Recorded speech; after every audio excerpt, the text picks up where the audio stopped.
Some would say that Nightreign is just a complete slot fest, a money-making scheme by From Software, and basically just an unskilled, glorified L2 simulator. Some would agree, but I think they're wrong.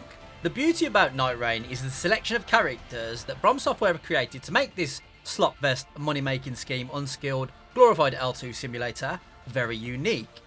One of the major issues introduced post DLC The Forsaken Hollows is the difficulty of the Balancers being upped by 10, especially when they added the Everdark Balancers. So much so that people genuinely refuse to fight them because they automatically see it as a loss. I'm going to explain today on how you can beat the Everdark Balance almost every time without even having that much difficulty. Let's get into it. Now, first up, you need to understand what a counter is. If someone presents you with a solution, let's say someone throws a water balloon at you, and this is going to absolutely destroy you. Ego bruised, clothes soaked, day ruined. Unless, of course, you have a needle. One swift thrust of the needle, and said water balloon has been countered. There, that's my explanation of a counter. Want more? Ask ChatGPT. No, but seriously, Everdark Balancers have a few weaknesses. First one, they're weak to strike, so bring a striking weapon. Second of all, they're weak to damage, so bring some damage. And thirdly, they have very little HP per balancer, so bring someone who is capable of one-shotting, or bring two people who are capable of one-shotting from one attack each. But let's break that down even further. So for striking weapons, well, because a striker weapon will stagger them very easily, and of course the best striking weapon user is Raider. Second of all, they're weak to damage. Who is the best damaging character? Raider and Beastclaw Rev. Thirdly, which characters are capable of one-shotting them? Well, Raider, Beastclaw Rev, of course Recluse, and then you have some very specific Balancer slot gamers. Now, I wouldn't advise Recluse because of how her dodges happen. She's just not very good at getting away if she gets caught by one of them. Hopefully you notice a pattern here. It's a DPS race. The Everdark Balancers are a DPS race, so bring some characters that are going to add to that. Now, as far as team comp, and literally with this team, if you find the right passives, you will make this fight a piece of cake.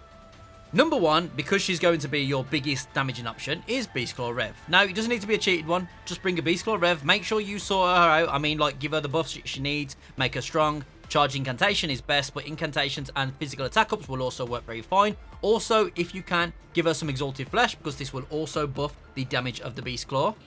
Next up, and arguably the most important, Raider.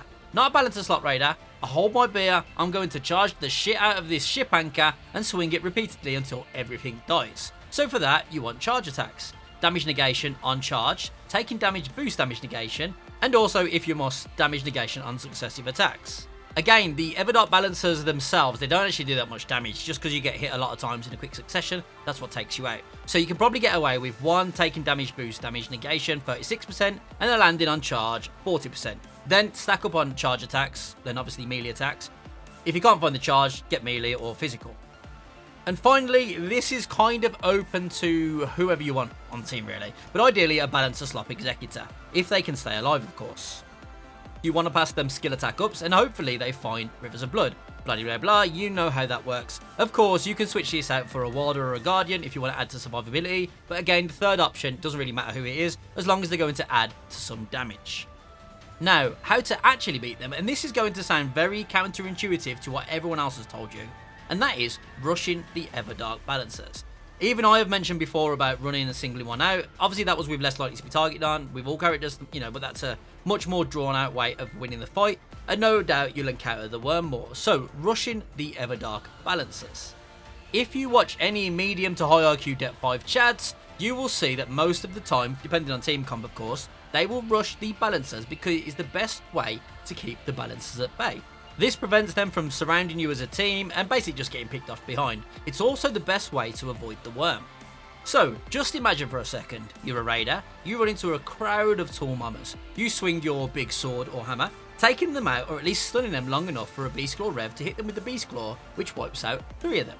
Plus, if you have a River's Executor on top, you can imagine how much damage you can put into them before they even realise they need to get back up into the kitchen, get back into the position they were in before you wipe them out.